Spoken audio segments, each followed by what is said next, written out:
soir. Nous avons ce soir avec nous un couple, Vincent et Paris, que j'ai rencontré il y a juste, je crois, une semaine, n'est-ce pas? On vient de se rencontrer. Et donc, en continuant les contacts, je les ai invités. Donc, on va apprendre à les connaître ensemble parce que dimanche dernier, on n'a pas eu le temps de se connaître, n'est-ce pas? Non. Donc, mieux vaut tard que jamais. Donc, on s'est rencontrés à la première réunion des jeunes francophiles et on va se re-rencontrer, je suis sûre maintenant que ça va être une réunion un peu plus régulière. Mais je pense que j'étais surtout invitée pour apprendre à te connaître. Et donc, tu m'avais dit que tu as démarré quelque chose qui s'appelle Data Shaping. Datashaping.com. D'accord. Et une petite société internet. Ça a été launched ou pas encore? À vrai dire, c'est opérationnel maintenant, mais ce n'est pas encore vraiment lancé. Donc, j'ai une campagne de marketing, advertising que je dois accroître substantiellement pour me faire connaître davantage et chercher des partenaires. Mais autrement, le site est ouvert. Le site est ouvert, opérationnel, plus ou moins fini, je vais dire. Ah oui? Et c'est toi qui l'as fait? Oui, j'ai décidé le site. Tu as design le site? Tu oui, as fait toi-même le design? Oui, je me suis occupé du design. Oui. Je fais beaucoup de outsourcing pour, par exemple, j'utilise un serveur externe. Ah, d'accord. Donc, c'est pas moi qui s'occupe de ce genre de trucs. Oui. Donc, qu'est-ce que tu comptes accomplir avec Data Shaping? En fait, le produit principal que Data Shaping offre aux clients, c'est des stratégies pour effectuer des transactions sur le marché boursier. Donc, essentiellement, ce sont le site, la partie principale du site constitue en une page où l'utilisateur entre une stratégie sous forme de clé, un code qui est associé à un stock, par exemple Yahoo, Microsoft ou peu importe, et le site web retrouve les valeurs du stock pour les jours précédents, les valeurs qui sont intéressantes pour la stratégie lui-même, et ensuite, en 30 secondes, quelque chose comme ça, suggère à quel prix il faut vendre et acheter le stock le lendemain. C'est légal ça? C'est pas légal? Si, c'est tout à fait... tu n'as pas le droit de dire aux gens quand il faut acheter et quand il faut vendre? C'est le prix auquel il faut vendre et ou acheter. Oui, mais c'est légal? Oui, ici, le problème avec le securities, ce qui serait illégal, ça va être de recommander des stocks, de vendre des stocks particuliers ou... mais de dire à quel prix il faut vendre et à quel prix il faut acheter, c'est illégal? Pas à ma connaissance, il me semble. Ce qu'il y a, c'est basé sur... c'est purement statistique et purement mathématique. Ce n'est pas des conseils à base de la société en question. C'est des conseils basés purement sur l'algorithme mathématique. Oui, c'est un algorithme purement mathématique. Donc, ce n'est pas de ton avis? Non, oui, il y a une notice d'ailleurs sur le site qui dit « We are not a financial advisor ». Parce que précisément, c'est avec ce genre de... Et le client choisit l'action lui-même. Donc, c'est son choix. Non, ce n'est pas nous qui choisissons l'action, c'est les clients qui choisissent. Donc, tu prends les stocks les plus populaires? Oui, je prends des stocks assez populaires qui vont intéresser beaucoup de gens. Et en plus, quand je dis je suggère à quel prix il faut vendre ou acheter, c'est pas que je force des gens à vouloir vendre ou à vouloir acheter. La façon dont ça marche, chaque jour, il y a 2 transactions. Enfin, si on veut suivre ma stratégie, il y a un achat et une vente. Donc, je ne vais pas encourager le prix du stock à tomber, par exemple, ou remonter, parce que si tu appliques la stratégie telle qu'elle est, tu vends et tu achètes le même jour. Tu n'es pas obligé de le faire tous les jours, mais si tu le fais assez souvent, c'est basé sur une stratégie avec un algorithme statistique derrière et qui produit un certain taux de return. Oui, qui est bon. Oui, qui est particulièrement élevé, mais à nouveau, c'est un return sur des données passées. Ça ne garantit pas non plus que le return pour le futur va être exactement le même. Bien sûr, tu ne peux pas garantir. Oui, voilà. D'accord, donc Mais tu ne peux pas dire à quelqu'un, quand ça, par exemple, quand ce stock atteint un tel niveau, vendez, et tout d'un coup ils vendent et le stock il monte, ils peuvent te faire une...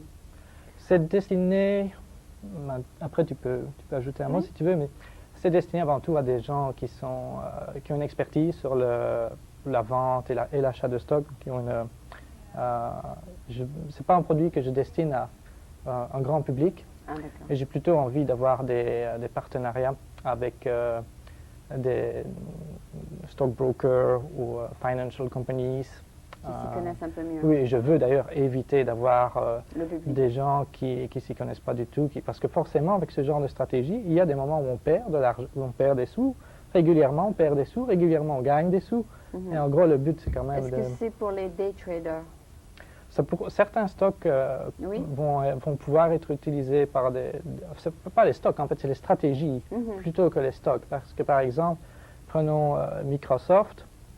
J'ai créé plusieurs stratégies pour Microsoft. Il y en a une qui, sur 6 mois, ça produit environ une vingtaine de trades. Donc, ce n'est pas vraiment day trading, c'est quand même trading assez intense. Et d'autres stratégies pour le même stock, Microsoft vont bien marcher en faisant des trades tous les jours. Ah.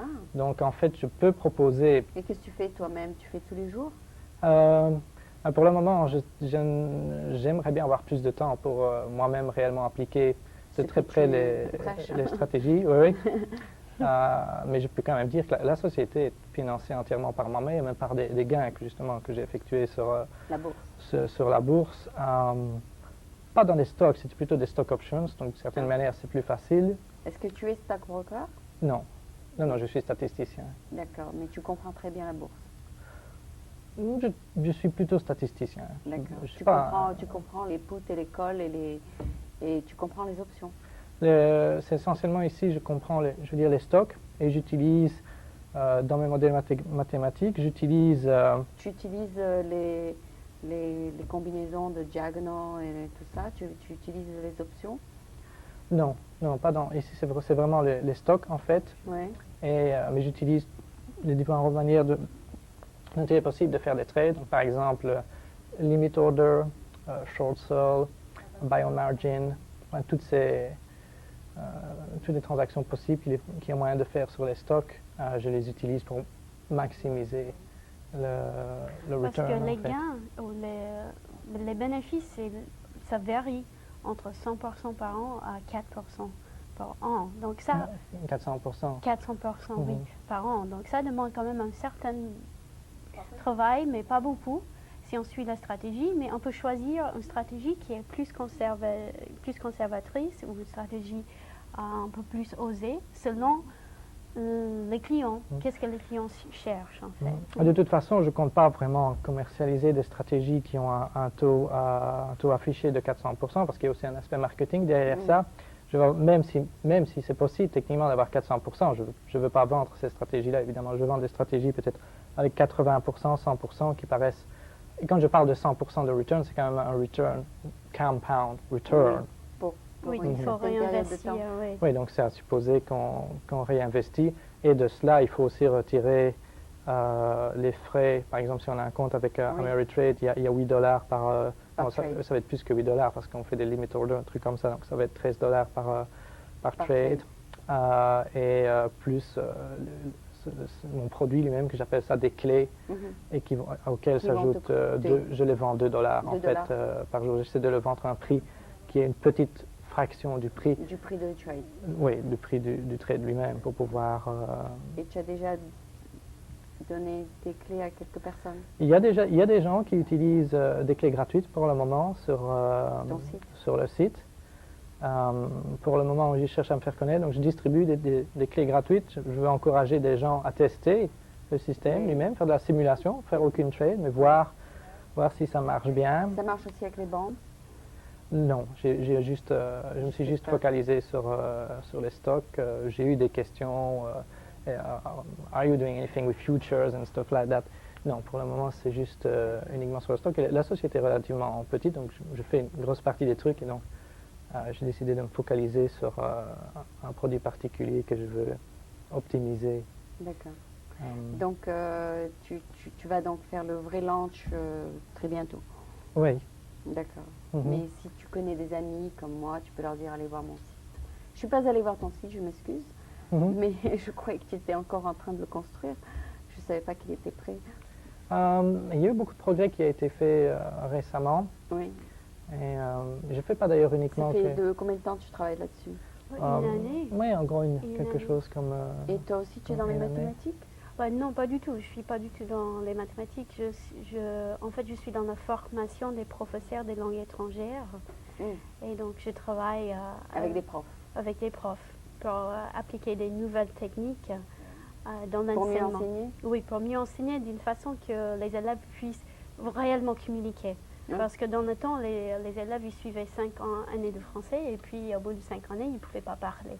C'est pas bien ça? Non, pas du tout. Et donc, on essaie d'améliorer. Il y a une initiative quand même nationale pour vraiment appliquer les recherches. Et immerser peut-être? Immerser les gens? Oui, c'est ça. Il faut créer l'environnement.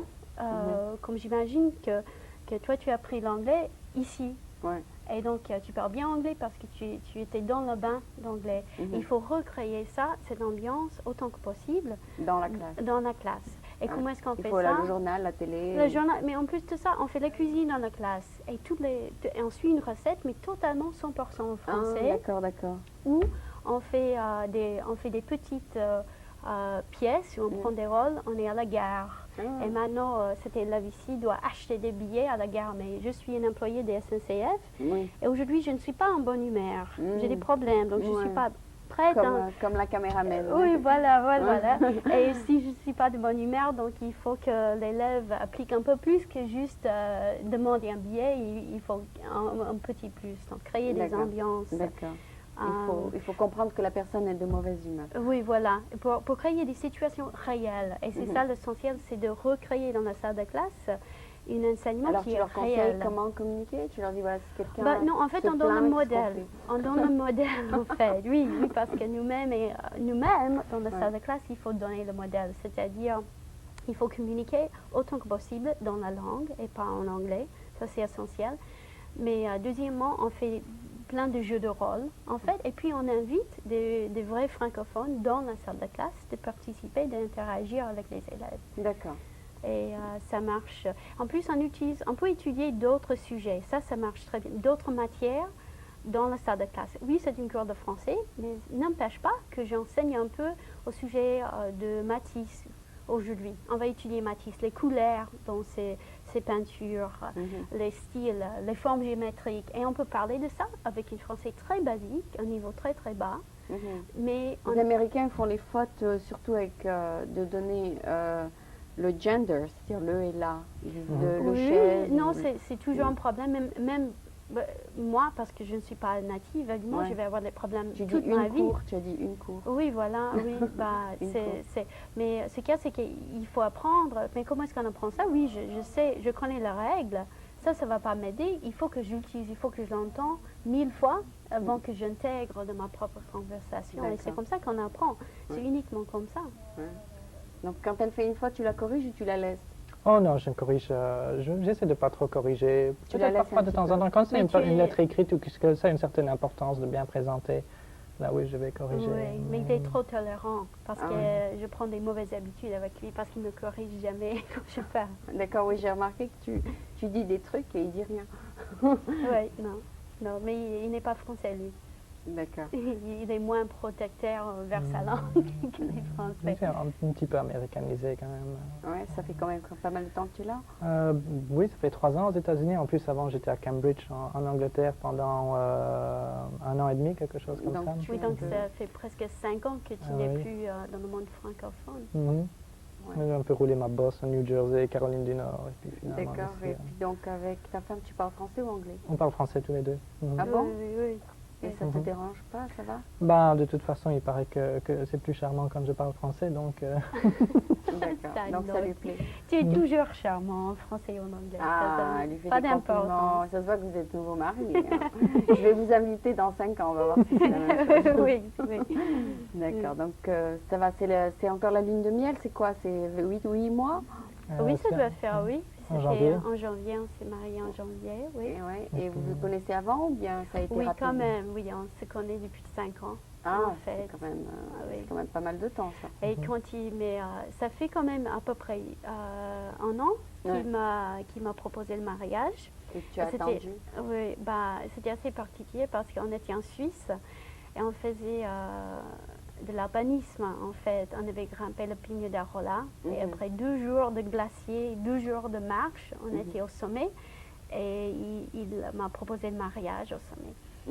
Et comme ça, donc vous aimez les deux faire ça? Oh oui, oui, c'est magnifique, faire des randonnées et faire, On pensait en fait justement avec ce club francophile, enfin peu importe qui organise, que ce soit nous ou pas nous, mais justement faire comme des hikes en Californie, dans la Sierra. Parce que le cadre en Californie, c'est magnifique. Et tu as l'idée d'aller au Mont Whitney? Oui, c'est ça. J'aimerais bien dans une année faire l'ascension de Mont Whitney. Mais vous êtes les deux enseignants, c'est ça? Vous étiez les deux enseignants? Non, j'étais enseignant assistant à l'université, mais il y a longtemps. Après, j'ai quitté le monde universitaire pour être dans le monde Internet. Je travaille pour des sociétés comme CNET et NBC. Ah oui, tu travailles sur CNET? Je viens d'avoir une grosse offre, en fait, justement, avec CNET. Et tu as accepté? Oui. Ils traitent très bien les gens qui travaillent pour eux. Et qu'est-ce que tu vas faire pour eux? Je vais être statisticien, en fait. Ah oui? C'est bien, ça. J'allais peut-être aller avec CNET, mais ils m'ont dit, je veux un résumé. Je leur ai dit, vous voulez mon résumé? Allez sur mon site.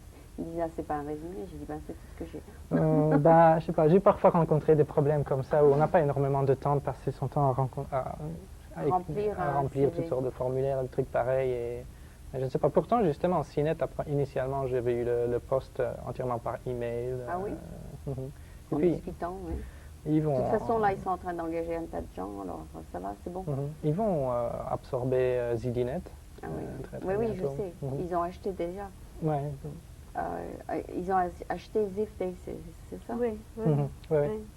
Donc, non, je les ai rencontrés 2 fois. Je les ai rencontrés à l'association of Internet Professionals et je les ai rencontrés à Job Fair pour les médias. Donc, oui, ça a l'air d'une compagnie qui grandit. Ils m'ont donné leur bouquin. Et ce sont des vrais gens de l'Internet, des vrais de l'Internet, parce qu'il y a beaucoup de sociétés toutes petites.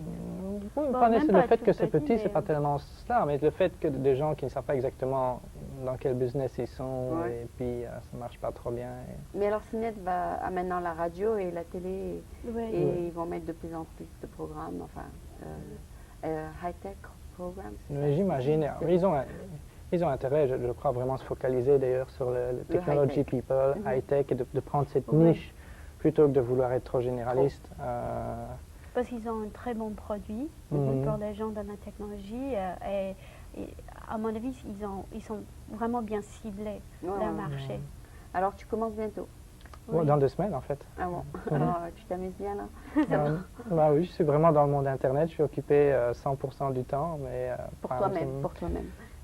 J'aime bien ça. D'accord. Et puis si un jour ton site a du succès, tu peux quitter CNET, c'est ça? Oh, je ne sais pas, j'ai même parlé à CNET, ça se peut un jour, vous allez m'acheter. Voilà. D'accord. Et toi, donc tu continues, tu seras donc tu es trainer, c'est ça? Oui, voilà. Et en plus, j'ai un nouveau projet avec des professeurs qui n'ont pas beaucoup de temps, mais qui ont des idées. Et l'idée, c'est que ces professeurs vont écrire des unités thématiques autour d'un thème, d'habitude dans la littérature pour les enfants. Et on va créer une unité, et puis moi, je vais les produire, je vais les éditer, les produire et les illustrer. Et puis les vendre à des professeurs à un prix raisonnable pour que les professeurs peuvent commencer à utiliser les techniques dont on parle en fait. Et surtout parce qu'il y a les nouveaux standards dans l'enseignement des langues étrangères et il faut quand même il faut arriver à réaliser vraiment ces standards et ça focalise vraiment sur la communication en fait. Ouais, ça t'occupe à plein temps, ça, non? Oh oui, tout à fait. D'accord, peut-être que tu pourras aussi ouvrir un site avec l'aide de ton mari, c'est ça? Oui, j'ai mon petit site en fait. Oui, c'est d'accord. www.languageshaping.com Et justement, ça ramasse des ressources pour les professeurs. Et je fais des critiques des logiciels destinés à des professeurs des langues étrangères. J'ai une discussion online où voilà, où les professeurs peuvent contribuer, ou s'ils cherchent quelque chose, ils peuvent poser la question. Oui, voilà, et puis les gens peuvent le trouver. Et donc, c'est vraiment destiné à être des ressources pour les professeurs, parce que j'ai trouvé que dans l'enseignement, il y a beaucoup moins des sites comme ton site, c'est très beau, c'est bien fait, mais il y a moins de sites comme ça dans l'éducation. Donc, j'essaie de ramasser ce qui est bon et d'offrir un portal pour les professeurs des langues étrangères vers le web. D'accord. Et je poste aussi... mais tu te concentres sur le français? Français et espagnol aussi. Espagnol, ok. Parce que je ne parle pas espagnol, mais quand même les techniques... sont les mêmes. Oui, voilà. Et le marché est peut-être un peu plus grand aussi. Ça, oui, il y a ça, mais tout le monde a des problèmes parce que, par exemple, à New Jersey, les langues étrangères sont obligatoires à partir de 5 ans. Obligatoire, et il y aura des examens à 4th grade, 8th grade et au diplôme sur les langues, et ils n'ont pas des profs, ils n'ont pas de profs pour cela, parce que ça veut dire absolument tous les enfants doivent apprendre une langue étrangère. Et comment ils vont faire alors? Oui, ils trouvent des gens qui parlent déjà la langue, ça c'est quelqu'un qui est déjà bilingue, mais le problème, ils n'ont pas des techniques, ils n'ont pas de pédagogie. Et donc il faut les entraîner. Qui leur apprend je participe avec une équipe là-bas à New Jersey, à Princeton, mon superviseur à Princeton, et on fait des donc tu des es ateliers. Contractor? Oui, voilà, consultant. Tu es consultante. Oui, okay. voilà. Et tu aides donc ces gens à mieux enseigner. Oui, voilà. Ou donner des outils à les professeurs, parce qu'à mon avis, les professeurs, ils savent déjà très bien comment enseigner, mais ils ont besoin de plus d'outils pour mieux faire. Et les professeurs n'ont pas beaucoup de temps. Donc c'est pour ça que maintenant que je suis consultante, j'essaie de donner les outils aux professeurs qu'il faut. Et je ramasse tout ça sur mon site web. Ton mari donne des outils aux investisseurs. Et oui, voilà. Mais lui, il donne des aspects techniques, parce que moi, je ne suis pas technicienne quand même. Ah, d'accord. Oui, d'accord. Quand tu veux dire les outils, tu leur donnes des idées, comment faire ça dans leur classe, etc. Oui, et j'ai même par exemple des modèles, j'ai même des documents en forme Acrobat PDF qu'ils peuvent charger et imprimer, utiliser dans leur salle de classe. Ah, d'accord, oui, tu leur vends. Oui, voilà. Maintenant, tout sur le site, c'est gratuit maintenant, mais bientôt, quand on aura notre produit développé par des professeurs, ça va la vendre, évidemment. D'accord, et tu vendras ça au ministère de l'Éducation. Oui, voilà, on espère. Quelque chose, parce que c'est surtout eux qui ont les écoles, quoi. Oui. Bon, oui, en plus, les écoles privées sont très chères. J'ai appris hier qu'une école privée, c'est entre 11 et 16 000 pour un enfant. Donc, c'est pas donné, l'éducation de nos jours. Non, pas du tout. Il y a l'éducation publique. Moi, j'ai enseigné, j'étais professeure 12 ans dans l'enseignement public. Ça coûte combien par enfant dans le secteur public? Public, c'est gratuit. Non, mais le coût à l'État, c'est entre à peu près 10 000, le coût à l'État, je sais que ça varie selon l'endroit, mais là-bas, à Iowa, ils dépensaient 2 500 par élève. Et à Princeton, où j'ai enseigné, c'était quasiment 10 000 $ par élève qui dépensait. D'accord. Et ça, c'est au niveau du high school? C'était par élève, donc à tous les niveaux. À tous les niveaux, oui, d'accord. Voilà. Ouais, parce que ici, les écoles franco-américaines, ça va de 12 à 16 000, c'est très cher. Oui, je sais que l'école privée de Princeton, les élèves paient 25 000 par an. C'est encore plus cher. Oh là là. Donc c'est pour ça qu'il faut aussi investir dans les écoles publiques, justement, parce que c'est pas tout le monde qui peut se payer une éducation privée. Oui. Et il faut améliorer les écoles publiques, à mon avis, parce que c'est pour tout le monde. D'ailleurs, plus les prix augmentent pour l'éducation, plus les gens doivent faire ou bien obtenir des bourses ou bien emmener leurs enfants dans des trucs publics. Oui, et c'est ça le problème, parce que et je suis d'accord qu'il y a certaines écoles, toutes les écoles privées que j'ai vues, ils font très bien, ils font très très bien ce qu'ils font, et je trouve que les élèves sont bien servis, mais en même temps, c'est pas pour tout le monde, donc il faut, à mon avis... Tu travailles par exemple avec les écoles bilingues d'ici? Non, pas encore tout. Maintenant, pour l'instant, je travaille surtout avec les écoles en New Jersey parce qu'il y a ce problème actuel avec les professeurs. Il n'y a pas assez de professeurs.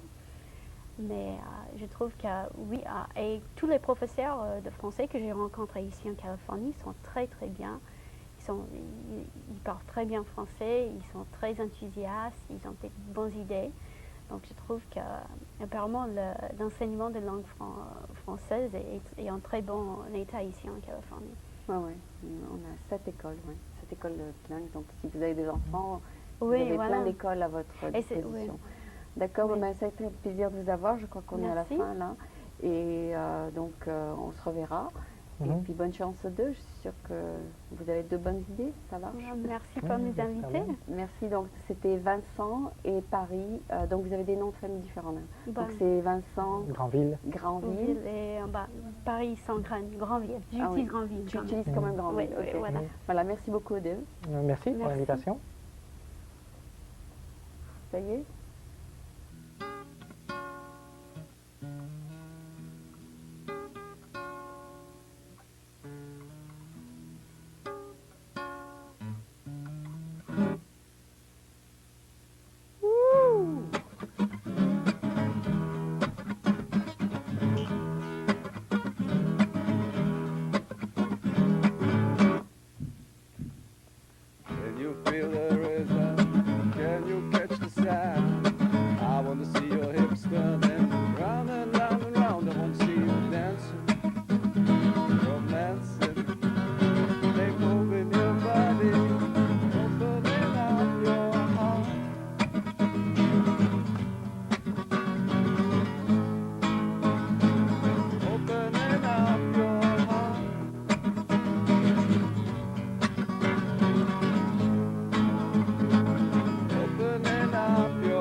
Can you forget your